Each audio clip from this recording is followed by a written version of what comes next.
Coucou tout le monde, j'espère que vous allez bien. On se retrouve aujourd'hui pour une nouvelle vidéo et on se retrouve enfin pour ma vidéo de mes nouveautés de mes fins de série. Donc cette vidéo sera pour le mois de juin, juillet et août parce que je n'ai pas commencé grand chose et j'ai pas non plus beaucoup fini. Du coup j'ai préféré tout condenser en fait pour que vous ayez une vraie vidéo.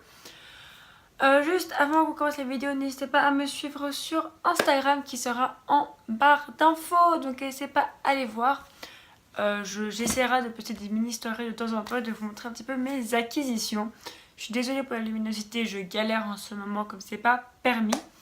Donc voilà, excusez-moi si j'ai un côté complètement sombre, c'est ma part d'ombre. Du coup, on va faire donc mes fins de série et mes nouveautés. Alors, au niveau des fins de série, je vais me remonter. Voilà. Au niveau des fins de série, j'en ai eu 3 pendant ces 3 mois, parfait. On commence avec la première fin de série qui est le tome 7 de Alice au royaume du Joker de Queen Rose et Mamenosuke, publié chez Kiun dans leur collection Shoujo. Donc voici la couverture qui est très très jolie.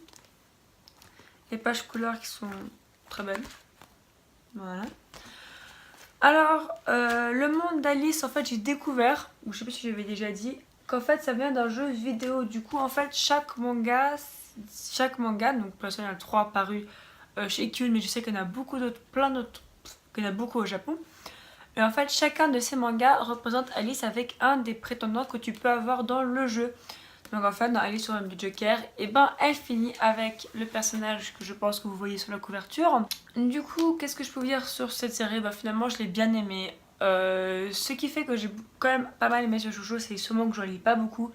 Du coup, j'ai pas eu cette impression de toujours relire la même chose, de trop plein en fait, tout simplement.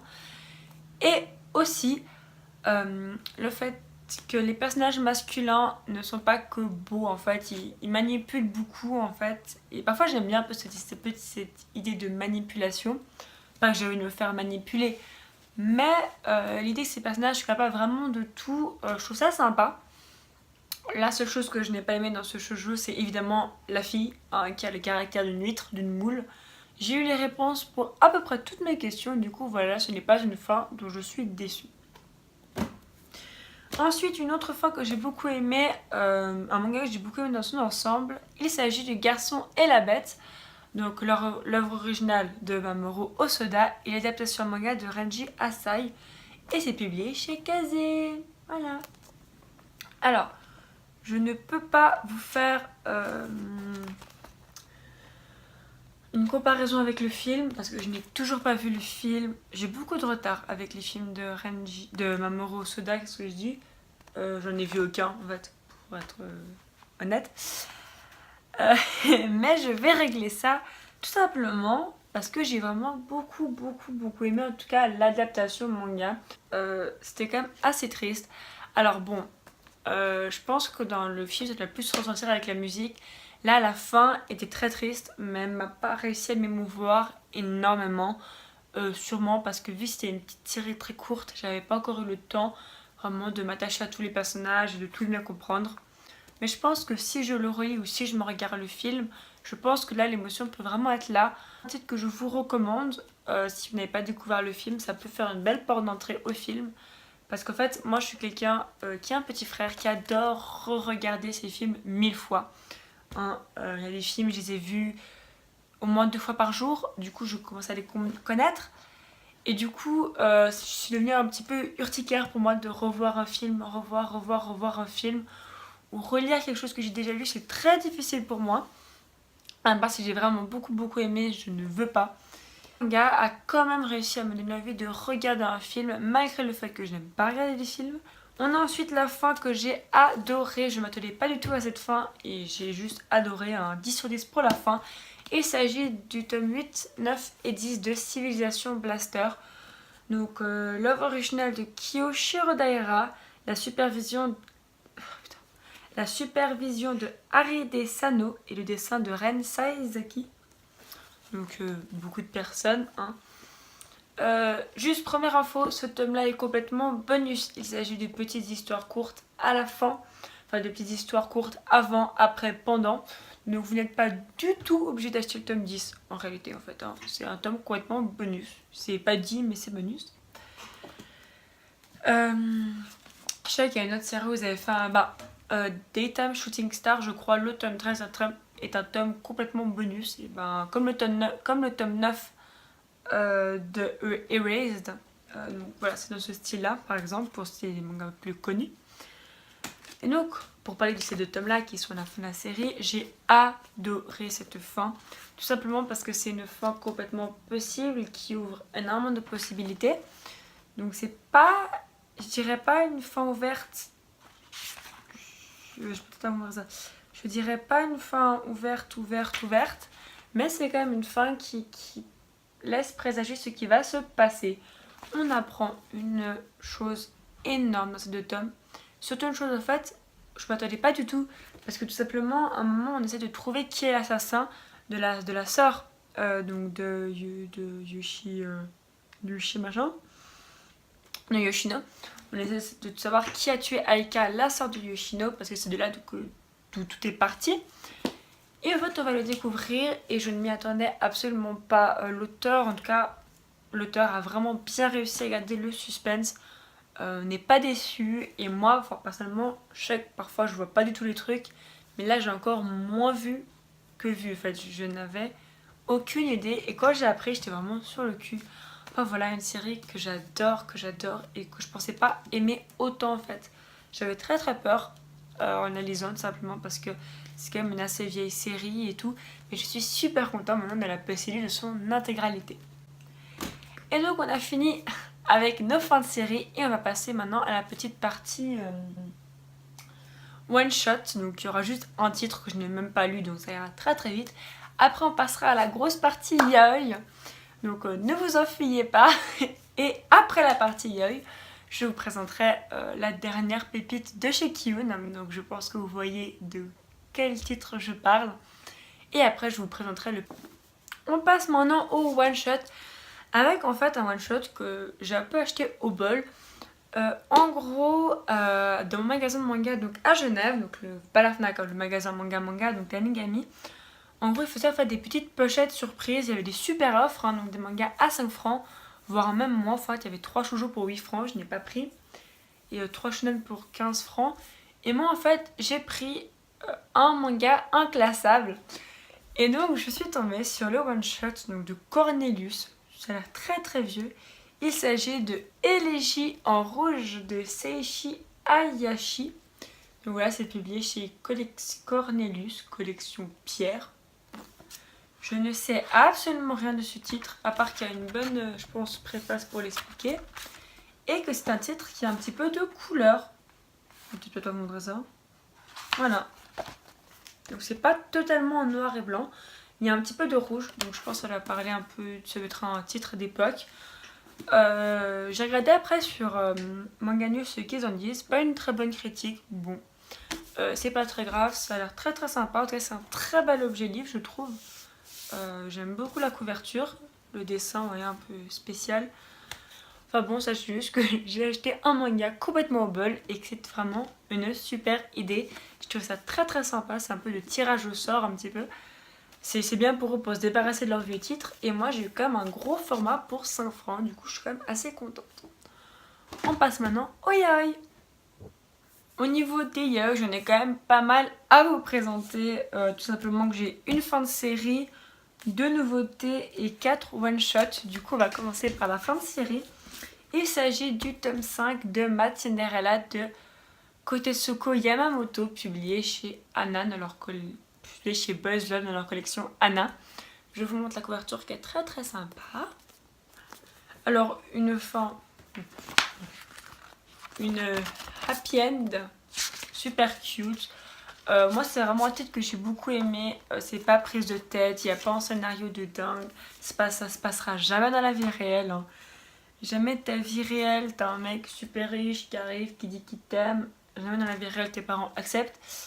Mais je trouve ça très sympa, le trait de l'auteur est super chou et j'adore ce personnage là, Sakuichi. Parce qu'en fait c'est tellement un dalleux que vraiment tu as de l'affection pour lui et tu veux qu'il réussisse dans son but ultime. Je vous dirai pas lequel c'est, mais vraiment j'ai vraiment quand même beaucoup ri avec ce but ultime. Et le fait qu'il galère autant. Du coup voilà, c'est quand même un yaoi que je vous conseille, c'est en 5 tomes et t'es pas tout de suite agressé par des scènes de sexe et tout. Ça prend son temps et franchement moi j'ai bien kiffé. Je pense que un titre par exemple comme ça pour commencer dans les yaoi avec un peu plus de choses que le Blue, je crois, ça peut être quand même un bon titre. Du coup je vous le recommande quand même. Après dans les titres un peu que j'ai bien aimé sans plus, il s'agit de The Dreamland, donc de Yuko Yoshida. C'est toujours publié chez Anna, basé dans la version Anna, hein, voilà. La couverture est très très belle. Alors ce titre, je l'ai aimé. Je serais vous mentir que de dire que j'ai pas apprécié la lecture. Après, il y a une chose qui m'a un peu dérangée, c'est, je l'avoue, le dessin. Les gens qui me connaissent savent que je suis assez dure en termes de dessin, surtout pour les yaoi. J'aime pas le dessin, je vais très vite bloquer en fait. D'autres titres ça me dérange pas. Vraiment, d'autres titres ça me dérange absolument pas. Mais le yaoi, c'est pas mal dessiné, c'est un petit peu rédhibitoire pour moi. Donc je me gâche sûrement plein de titres géniaux. Mais c'est comme ça, je peux pas y faire grand chose. Et du coup là j'ai été un petit peu freinée par le dessin. À part ça j'ai quand même beaucoup aimé, je suis comme gentille. Je suis trop gentille en fait. J'ai quand même aimé l'histoire, tout simplement l'histoire de cet homme qui recherche un boulot et qui va finir comme acteur porno pour cet homme. Et qu'au final, eh ben, ça marche que si c'est lui qui touche lui. Voilà, l'histoire c'est un pitch de base très simple. On effleure en fait les thèmes un petit peu des vrais sentiments, de la vraie vie en fait, parce que ben, lui donc, il veut pas juste... Enfin, à un moment il va dire, mais fais pas ce boulot parce que ben... Enfin, toi t'es un mec, t'as besoin de plus, tu vas pas vivre ta vie de ça quoi. Enfin, t'es super pur, enfin, ça, tu peux pas vivre de ça, tu vois, je peux pas t'obliger à vivre de ça. Et voilà, mais du coup j'ai trouvé qu'en fait ce thème était abordé mais très vite brossé en fait, tu l'oubliais très vite. Du coup voilà, c'était pas le titre que je vous recommande le plus en fait, il était un temps très sexuel. Et en même temps, t'avais l'impression qu'il voulait faire de la poésie. Enfin voilà, je me suis un peu perdue dans ce titre et je pense qu'en fait, l'auteur, il a voulu faire trop bien et trop de trucs en même temps. Enfin voilà, c'est pas une œuvre que je vous déconseille, mais c'est pas non plus celle que je vous conseille le plus. Au niveau de celles par contre qui s'assument pleinement dans ce qu'elles font, il y a Hangout Crazy de OWL, publié donc toujours chez le même éditeur. Là, il sait. L'auteur, elle sait ce qu'elle fait. La couverture, bon, voilà. Je crois que je peux... Ça va, je peux vous montrer la page couleur parce qu'on n'est même pas sûr en fait avec cet auteur. Donc c'est l'auteur qui nous a fait Kishiku Uncount que j'avais vraiment beaucoup aimé. Donc là c'est typiquement l'étude du dessin que j'adore. Donc là vraiment c'est une histoire où tu sais à quoi t'attendre en fait dès les premières pages. On te lance dessus, on te dit écoute, t'attends pas un truc mièvre, c'est pas le but. Mais l'auteur arrive à acheter quelques petites touches de mièvre, quelques petites touches de sentiment. Une personne qui va découvrir en fait par malheureux concours de circonstances qu'il est amoureux en fait d'un de ses amis. Le problème c'est que cet ami c'est un playboy invétéré, qu'il est un playboy invétéré, qu'il est censé être hétéro, mais là il ne sait plus, il se pense même un petit peu gay. Et du coup j'ai beaucoup aimé parce que vraiment en fait ça tourne autour de ça. Hein. Du coup voilà c'est super chou, c'est super chou. Tout. C'est pas super chou, mais ils sont quand même attachants, ces deux petits cons. Ils sont quand même super attachants. Il y a après deux petites histoires bonus. Voilà. Il y en a une, je l'ai pas forcément appréciée. Par contre, la revisite de La Belle et la Bête version OWL, j'ai trouvé ça vraiment génial. Du coup, non, franchement, moi, c'est un titre que si vous aimez le yaoi et les yaoi un petit peu... Voilà, c'est après un scénario prise de tête, hein, on est complètement d'accord. Franchement, ce titre, il est fait pour vous. On continue avec un autre titre assez classique et d'un autre auteur que j'ai déjà des œuvres. Donc je suis assez contente de compléter ma collection de ces auteurs. Il s'agit de Plus que des amis de Tomo Kurahashi qui nous avait fait Sick, que j'avais adoré.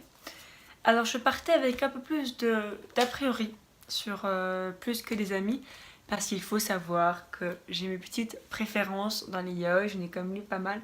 Du coup je sais ce que j'aime et je sais ce que je n'aime pas. Et généralement quand, quand on commence, peut-être pas trop, voilà.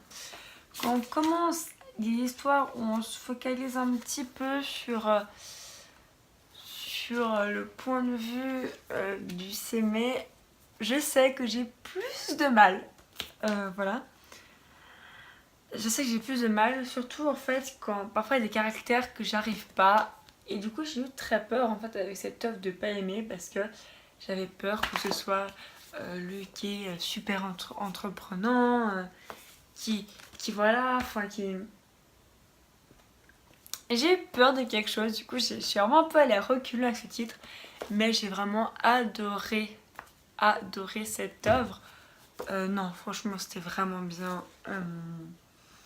C'est chou les sentiments, ça allait pas trop vite, pas trop lentement. L'auteur, je trouve qu'elle sait y faire. Le dessin qui, je le pensais, n'était pas du tout ma tasse de thé, finalement j'ai adoré. Il y a plein de choses super classiques en fait, mais l'auteur le montre bien, en fait, le met bien en valeur. Du coup, même si c'est classique, moi ça m'a pas embêté plus que ça. Du coup, c'est franchement un titre que je peux vous recommander. Ainsi que si qu'en fait cet auteur, c'est vraiment un auteur que j'aime beaucoup, beaucoup. On continue avec ma première titre de cet auteur. C'est un des seuls titres qui pour l'instant m'intéresse de cet auteur. Il s'agit de Patouche au petit chat de Shise Ogawa, publié chez Buzzer dans la collection Anna. Voilà. Voici la couverture que je trouve personnellement géniale. J'adore l'idée des incrustations. Je trouve ça trop choupi. C'est une super histoire entre un vieux et un jeune. Du coup, j'adore. En plus, j'adore les caractères des deux personnages respectifs. En fait, c'est complètement le type de yaoi qui me plaît. Complètement le type en fait, de personnalité que j'aime. Et j'adore le dessin de cet auteur. Le seul problème avec cet auteur, c'est que dans ses autres œuvres, je trouve que c'est un petit peu trop psychologique et parfois beaucoup trop dérangeant pour moi. Je suis quand même un petit peu... fleur bleue sur les bordures. Du coup, les trucs trop psychologiques où ça se passe trop mal, j'aime pas. Mais du coup, là, j'ai beaucoup, beaucoup apprécié. C'est plein de bons sentiments. Même si l'auteur nous montre un peu ça en after story, il nous parle quand même d'un léger problème qui risque de se poser pour notre petit couple. Du coup, j'ai beaucoup aimé. Franchement, on a envie que ça marche pour eux.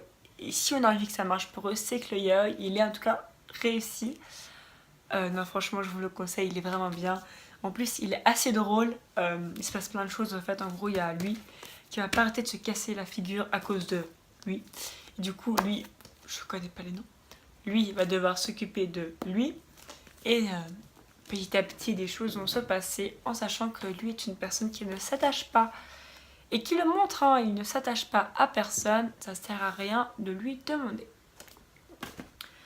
On passe maintenant aux mes nouveautés yaoi, il y en a eu deux. Bon, je sais, j'ai vraiment craqué mon slip sur les yaoi. Vous me pardonnez. On a une nouvelle œuvre de Kotetsuko Yamamoto que j'adore. J'adore cette œuvre. Et je suis contente parce que là, j'ai quasiment rattrapé où j'en étais en scan. Du coup, ça va tout être du nouveau pour moi. Je suis trop contente. Il s'agit de Et demain, ce sera quoi? Donc, c'est du côté de Tsuko Yamamoto. La même auteure qui m'a fait Cinderella, justement. Donc, j'en finis une, j'en commence une autre. Parfait. Donc, on va suivre l'histoire super cute de ce petit bonhomme Kirarara, je crois. Ouais, Kirarara, je suis trop forte. Qui, en gros, ressemble à une fille quand il est petit parce que sa mère aime les choses mignonnes, blablabla. Il va rencontrer une famille avec donc un papa et ses deux fils, et en sachant que plus tard l'un des deux fils sera nommé le chien fou et que l'autre suivra les traces de son frère. Et du coup notre petit Kirarara qui les voit et qui les prend directement en exemple en fait parce que lui Il veut pas être féminin, il veut pas porter des robes. Ça l'intéresse pas lui. Lui, il veut jouer au gangster. Et du coup, il va tenter de jouer au gangster avec eux. Sauf que petit à petit, le plus petit des frères, donc lui, on va l'appeler le petit frère. Le petit frère est assez distant avec lui, ils ne sont pas réellement plus proches que ça. Sauf que Kirarara commence un petit peu à ressentir des petits battements de cœur en le voyant. Sauf qu'un jour, drame, les deux frères lui apprennent qu'ils détestent les homosexuels, tout simplement parce que leur père a quitté leur mère parce qu'il était homosexuel et que maintenant il est avec un autre homme. Là, ça sonne le glas de fin pour notre ami, tout simplement parce que il se voit mal déclarer son amour au petit frère en sachant que celui-ci déteste les homosexuels, il ne veut pas être haï de cette famille, ni du grand frère qu'il considère, qu'il appelle Aniki, hein. Il considère vraiment qu'une personne super importante de sa famille. Du coup, il va faire comme si de rien n'était. Et petit à petit, on va se rendre compte que petit frère, qui est des homosexuels, voilà. Et j'ai adoré ce tome. En plus, on nous laisse sur un suspense. Alors, réussir à me donner du suspense avec un yaoi, Kotetsuko Yamamoto, bravo. J'ai vraiment adoré cette nouveauté. Et cette nouveauté aurait pu être mon plus gros coup de cœur, sans compter sur un petit craquage de ma part que je ne regrette pas et que je pense je ne regretterai jamais. Il s'agit cette fois d'un taifu des 2 premiers tomes de Given de Natsuki Kizu. Regardez-moi juste les couvertures du feu de Dieu. Ça, je vous en parle pas trop parce que je vais vous en faire une vidéo spécialement dessus, donc à 5 minutes. Pour vous donner envie pour vous présenter, vous donner envie de craquer sur Given. Donc je vous en parlerai plus en détail en 5 minutes de ce titre, mais sachez juste que j'ai adoré. On a fini pour la longue partie yaoi, on passe maintenant vite fait à la nouveauté. Je vais vous parler de la seule nouveauté pour laquelle j'aurais craqué pendant ces 3 mois, à part mes yaoi. Mais ça compte pas, ça sort une fois tous les 5 ans, yaoi, alors c'est bon quoi. Il s'agit d'une série que j'ai déjà un coup de cœur sur le premier tome, mais j'avais déjà eu un énorme coup de cœur sur la série d'avant de l'auteur. D'ailleurs, dès qu'il y aura plus de tomes, donc je pense à le tome 2 ou 3, j'en ferai aussi une vidéo.